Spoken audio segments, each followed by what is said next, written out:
Remember a time when we would talk about the future of cars and the conversation would invariably end that the future is electric? Well, that future is right now.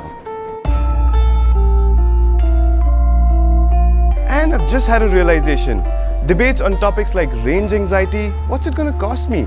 Who's going to set up the charging station? Does India even have the infrastructure?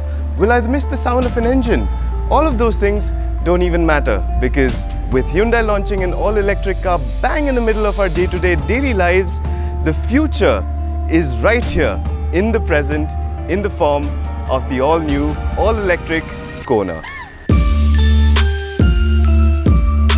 And just in case you prefer a healthy dose of quality content in your day-to-day lives, subscribe to PowerDrift and hit that bell icon to get notifications. Back to the Kona. First thing you should know about it, it's not its range, nor its 0 to 100 time. It is the fact that this full electric car will be quite accessible. It is a CKD, which means that Hyundai will assemble it in India and that will help keep the costs in check. How accessible? Well, we'll get to that later. But first, let's get a closer look at the car. Kona looks like a conventional car and that makes it appealing and identifiable as a crossover hatchback. But the most unconventional part of the car is the front that misses a front grille. No engine means no need for large air vents. Instead, a charging port that feeds the 39.2 kilowatt-hour lithium-ion polymer battery pack is located here. The Kona has all the bells and whistles that your premium SUV has. Leather seats that are heated and cooled, wireless charging, 7-inch touchscreen infotainment system, a sunroof, powered driver seat, and like every Hyundai, everything works just fine. Back here, it is a little cramped to be honest. I am 5'8" and for anybody taller than me, they will have an issue with the headroom and there's not much space to stretch my legs or enough under-thigh support. But the main highlight of this car is the way it drives, so let's switch seats. Nothing prepares you for the silence of an all-electric car.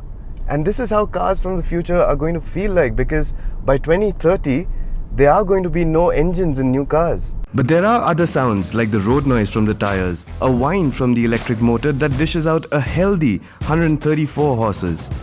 More importantly, it's got 400 Newton meters of torque. That's the same as a Tata Hexa, but the Tata Hexa weighs at the thick end of 2.2 tons. This weighs just 1.6. Long story short, this thing feels fast. 0 to 100 comes up in 9.7 seconds. The acceleration feels like a kick in the butt more than a slap on the cheeks. Then there's the way this thing stops. It has 3 levels of brake regeneration controlled by this left paddle shifter. It's kind of counterintuitive, but once you get a hang of it, you can actually bring the Kona to a standstill without even touching the brakes. The next big thing is the range. The Kona on a single charge can travel up to 452 kilometers. So technically, I can go from Delhi to Agra and back without stopping anywhere. And that's impressive because the only other electric car on sale in India can travel just about 100 kilometers. What you're probably thinking now is how long before you take that plug out? That'll be 6 hours and 10 minutes with an AC wall-mounted charger.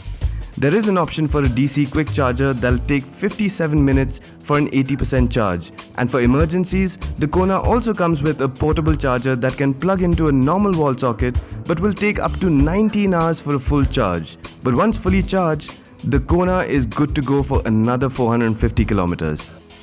And if those 450 kilometers are full of curves like these, the Kona handles them with reasonable depth.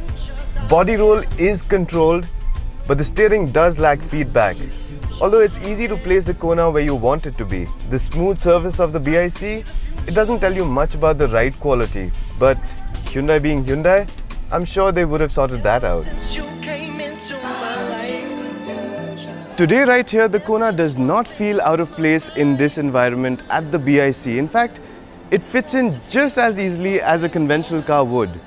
With a price tag of 25.3 lakh rupees, it is accessible, even as a primary car for some. And that means today, the future is already here. I see the future, baby. I see the future, darling. So what did you make of the all-electric Hyundai Kona? Drop your thoughts in the comments below. We'll be back with the Kona EV in a more real-world setting in another episode of PowerDrift soon. And since the future is electric, you can check out India's first electric superbike, the M Flux One, and India's first AI-enabled bike, the Revolt. I see